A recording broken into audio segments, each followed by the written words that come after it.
반갑습니다. 4월 6일 목요일 큐티 스케치 시간입니다. 오늘 본문은 마태복음 27장 15절로 26절까지의 말씀입니다. 오늘 본문은 이렇게 시작합니다. 명절이 되면 총독이 무리의 청원대로 죄수 한 사람을 놓아주는 전례가 있더니. 오늘 본문은 빌라도 총독이 무리의 청원이 있으면, 명절에 무리의 청원에 있으면 죄수 한 사람을 놓아주는데 예수를 놓아주겠느냐 이렇게 물어봅니다. 백성들이 안 된다. 오히려 바라바를 놓아주어라. 백성들이 이렇게 소리를 지릅니다. 빌라도는 예수님이 죄가 없다는 것을 알았어요. 대제사장들과 장로들, 정치적 지도자들이 시기심 때문에 예수님을 죽이려고 하는 것이거든요. 예수님을 따르는 수많은 무리가 생겼고 예수님을 메시아로 그렇게 인정을 하는데 그들은 예수님을 메시아로 인정할 수 없었어요. 그들은 마음이 이미 열려 있지도 않았고 오히려 메시아이신 예수님을 신성 모독을 하는 아주 죽어 마땅한 사람으로 생각을 했고, 또 어느 정도 알면서도 기득권을 빼앗기지 않기 위해서, 그리고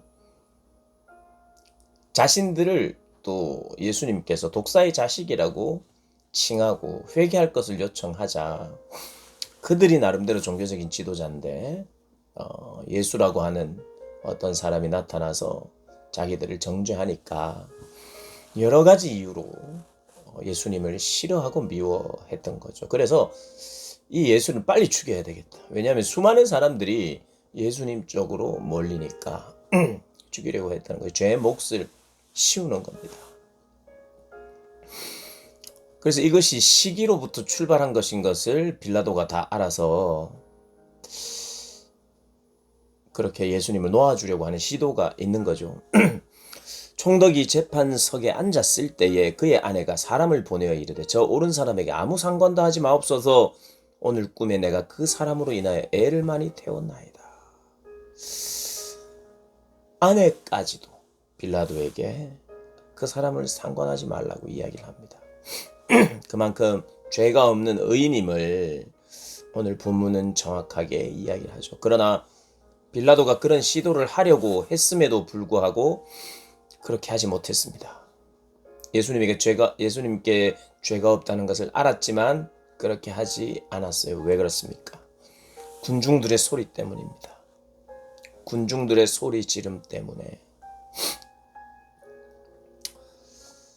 군중들이 두려웠죠. 정치적으로 안정을 잘 찾아서 로마에 인정을 받는 사람 되고 싶은데, 여기서 만약에 내가 예수를 풀어주고 그것으로 인해서 사람들이 싫어하고 정치적인 지도자들이 또 그것을 문제 삼고 항의하고 또 자기에게 안 되면 또 다른 로마의 다른 간부들에게 뭔가를 계속해서 뭔가를 할 때 자기의 정치적 생명에 문제가 있을까봐 빌라도는 어쩔 수 없이 군중의 소리 지르는 그 소리대로 해줬습니다. 주님이 침묵하시는 바람에 또 그 일을 더 진행할 수가 없었어요. 주님 왜 침묵하셨습니까? 그분이 만약에 다 말씀하시고 대답하셨다면 무죄로 풀려나실 거예요.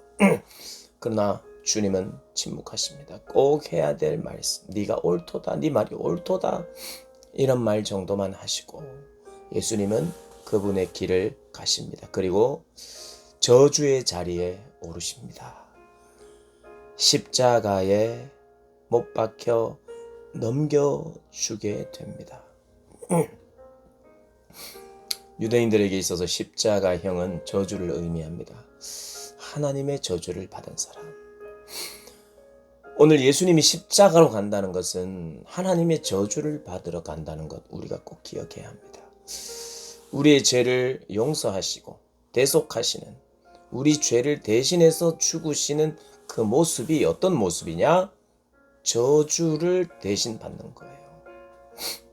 그냥 단지 죽음만 경험하는 것이 아니라 하나님의 진노와 저주를 경험하는 것이죠. 그 일에 이 빌라도가 완전히 방관한 것은 아니지만 자기 나름대로 노력은 했지만 옳은 재판관은 아니었어요. 사람을 두려워한 겁니다. 사람을 의식한 겁니다. 자기의 정치적 생명을 위해서. 그래서 본디오 빌라도에게 고난을 받았다라고 하는 사도신경에 고백이 있는 거예요. 더욱 소리 지르고 크게 소리 지르고 맞다고 말하는 그 말에 아닌 걸 알면서도 휘둘릴 수밖에 없는 연약한 사람입니다. 우리 역시도 그럴 수 있습니다. 내가 해야 될, 분명히 보고 알았다면 양심이 말하는 대로 해야 되는데 자기를 위하여 양심을 팔아버리는 그런 모습이 오늘 빌라도의 모습 안에 있습니다. 고난주간을 지내면서 오늘 말씀을 묵상하면서 우리 주님께서 말씀을 통해서 원하시는 것이 있다면 빌라도와 같이 양심을 팔아버리는 그런 삶 살지 않겠노라 고백하고 기도하는 것이 또 이 고난주간을 통해서 우리가 가질 수 있는 귀한 적용이 아닌가 생각을 해봅니다. 오늘 하루도 주님을 깊이 묵상하시는 한 날 되시기를 주님의 이름으로 축복합니다.